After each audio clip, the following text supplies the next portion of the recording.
Hi, Fire Signs, Aries, Leo, and Sagittarius. Welcome po sa ating channel. At ito ay yung Daily Gabay Tarot reading for November 13, 2023. Please be reminded that this is general reading po, so maaari kayo makarelate o hindi. Just take what resonates and gamitin ito. Gamitin ang reading na ito bilang gabay lamang. Balik po kayo dito bukas para sa ating Daily Gabay Tarot reading. Please like, subscribe, and click bell button for notification para po updated po kayo sa Daily Tarot reading natin. Para po sa gusto magpa-reading, maaari nyo pong makuha ang link. Nasa description box po ito. Message nyo lang po ako sa messenger. Maraming salamat po. Spirits guys, ano po ang ganap sa araw na ito ngayong November 13, 2023 para po kay Aries, Leo, and Sagittarius.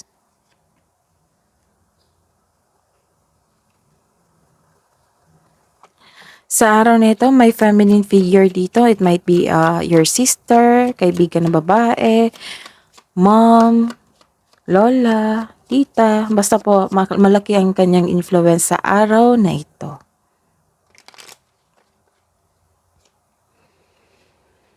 And you are receiving a reward.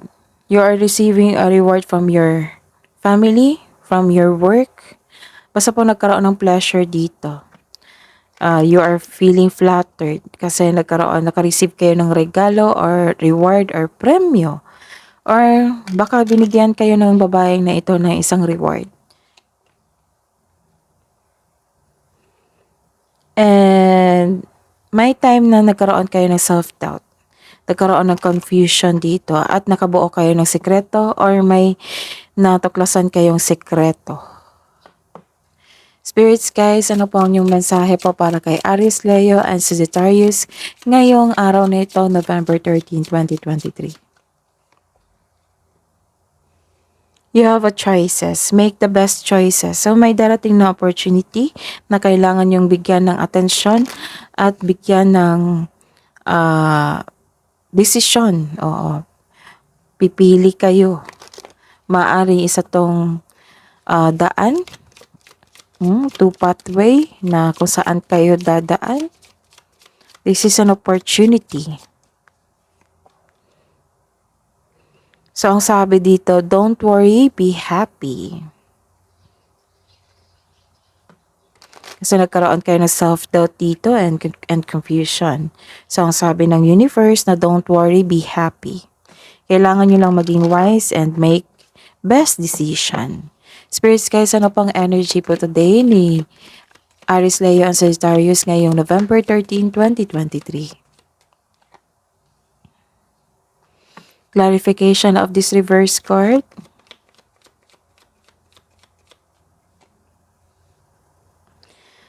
Career and money ni Aries, Leo, and Sagittarius.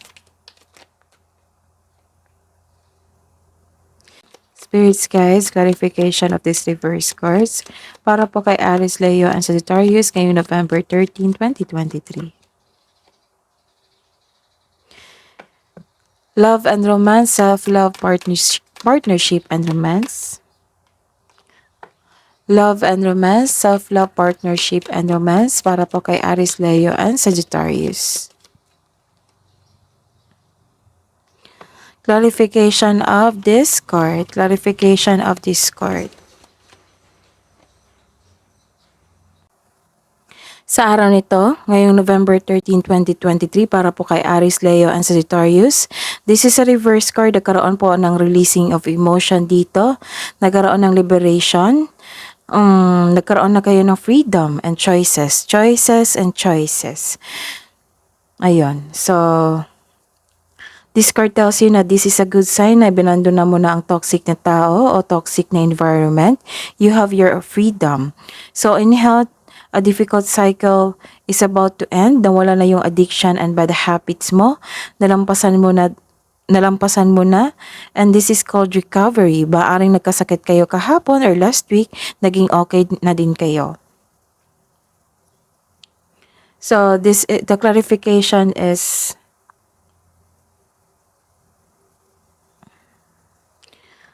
This is a new beginning. So, nagkaroon ng releasing of emotion dito and nagkaroon ng recovery. So, this is the confirmation na of your card na nagkaroon ng new beginnings dito. This is also abundance. This is a yes card. May parating po na blessings, gift, and give. So, this is the clarification of your card here na magkakaroon talaga ng gift or reward na galing sa isang tao or sa gift from the universe. This is a blessings. So, may parating na blessings, gift from universe, posibleng new of job opportunity, or unexpected sum of money. Pwede rin nag-take kayo ng first steps para ma-enhance yung o ma-increase yung kaperahan mo. Ang pagbabago na ito ay unlimited growth towards to your finance. So, claim mo na ito. Sa buhay kaperahan, this is a reverse card.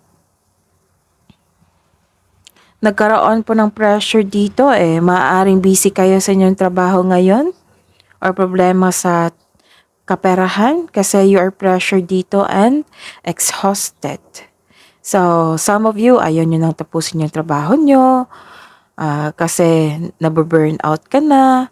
Nakikita ko dito na pre-pressure mo yung sarili mo para magtagumpay o naging perfectionist ka.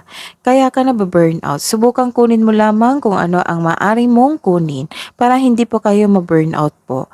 So may ganap din na intriga dito sa trabaho, sa kaperahan. Mag-ingat po kayo sa taong manloloko. May nakita ako ditong tao na manloloko. And this clarification is this is wealth, success and wealth. Wow. Success, abundance, wealth, and generosity. You are sharing your resources. Kasi may blessings ka na dumating dito So kayo po ay maasahan, mahusay sa buhay, at maaari makatulong sa financial. Opo, matulungin po kayo regarding po sa financial, you're sharing your resources, nagkaroon ng generosity dito So ayun. You are, some of you, negosyante po kayo, nasa posisyon, you are boss, nagkaroon ng financial stability dito. So this card tells you to take leadership role or make financial decision on behalf of others or take actions towards your goal. Ang pagtaas ng tagumpay sa pananalapi at katatagan ay nasa iyong kamay na. May parating na kasosyo o mamuhunan sa inyong balak na negosyo or sa inyong negosyo, mamuhunan po siya upang tulungan ka sa pagkamit ng inyong tagumpay. Maaring itong babaeng ito ang tutulong sa inyo. Kasi reward ito maaring tulong din ito. So this is the confirmation na may darating na tulong na upang makamit ang inyong goal sa buhay. Kasi may nakita akong wealth and generosity dito Success and abundance, wealth and generosity. So, hindi kayo madamot. Kung meron kang natangkap na blessings, agad mo sinishare sa iba. Kaya, hindi na ako nagtaka kasi may tutulong rin sa inyo. Kasi, you are not selfish. Sa buhay pag-ibig, nagkaroon po dito ng isang desisyon na mag-walk away kayo sa isang sitwasyon or mag-move on. You are walking away from a relationship that no longer serves you. Posibleng nagkaroon ng unhealthy relationship kaya nagdesisyon itong iwan. It may be ikaw ito o kapareha mo. Pwede rin ito sa kapamilya mo o matalik mong kaibigan. And you have a reverse card here. This means nagkaroon ng disconnection kasi may umiwas may nang iwan. So, nagkaroon ng disconnection dito sa inyong kapareha or kasamahan sa bahay. You are creating blockages then dahil sa emotion mo. Nagkaroon ng lack of concentration, lack of inspiration, ayun. So, this card tells you na may mangyayaring blockages, marami kang problema ngayon. Maaring you feel cut off from loving yourself or ayaw mo magmahal at mag-alaga sa inyo. So this is also means may nakunan o hindi inalagaan yung sarili nyo. So maagang check up sa doktor ay kailangan So, dobleng ingat po. Hidden truth, anong iniisip mo? Anong iniisip niya?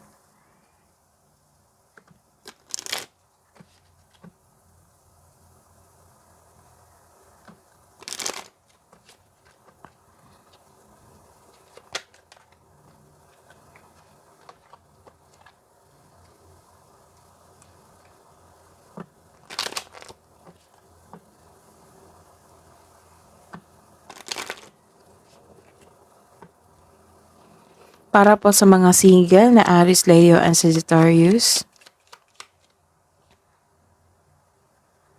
sometimes I stay awake thinking about you.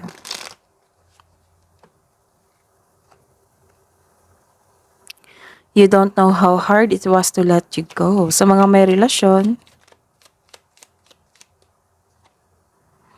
I wish things could be different. I feel you even though we are apart.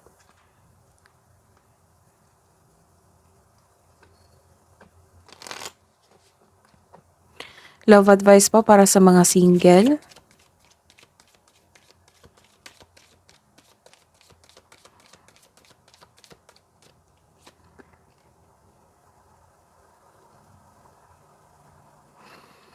Nagkaroon kasi kayo ng anxiety dito and stress sa buhay pag-ibig sa inyong sarili or sa sobrang dami ng trabaho.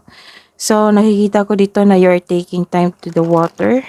Spend time ka sa body of water like nag-beach outing ka para ma-relax po kayo. And nagkaroon ng rest dito. This is very good. Nagkaroon ng rest dito para makapag-isip ka ng maayos. Kasi nagkaroon ka ng lack of focus dito, lack of inspiration. So, kailangan ng i-relax at maging kalma at tamang rest. Spirits guides, ano po yung mensahe niyo po para sa buhay mag-asawa, couple, sa mga may relasyon na Aries, Leo, and Sagittarius? Ngayong November 13, 2023. Nagkaroon ng clarity. So, may nabasa ko dito, diba, na nagkaroon ng clarity dito. And, ayun. So, clarity, take time to think about your situation to gain clarity. May pagtatapat din dito. Naging honest sa inyo. Maaari yung partner nyo o kayo po. Nagkaroon talaga ng emotions dito. Look deep within your emotions. Naging emotional kayo dito eh.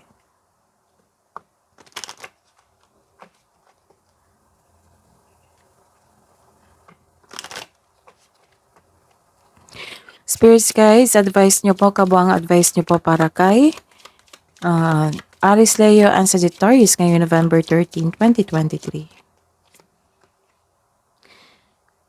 Focus on a solution. So, may advice dito na focus nyo po. Focus on a solution. Focus on a solution. So, kailangan ng focus dito kasi nagkaroon ng self-doubt dito and confusion. So, focus on the solution, make the best choices, and don't worry, be happy. Magiging happy din kayo. Kailangan magiging happy kayo.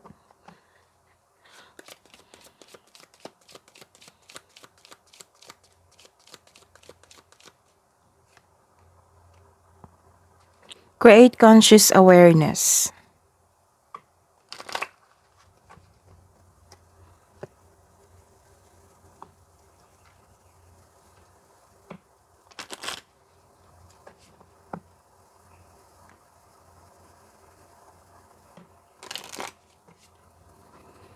Spirits guys, message po.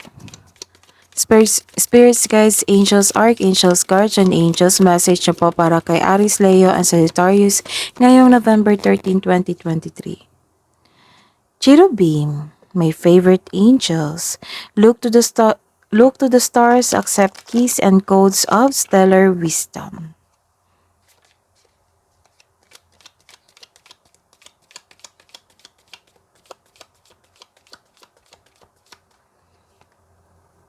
Message from Archangel Zariel.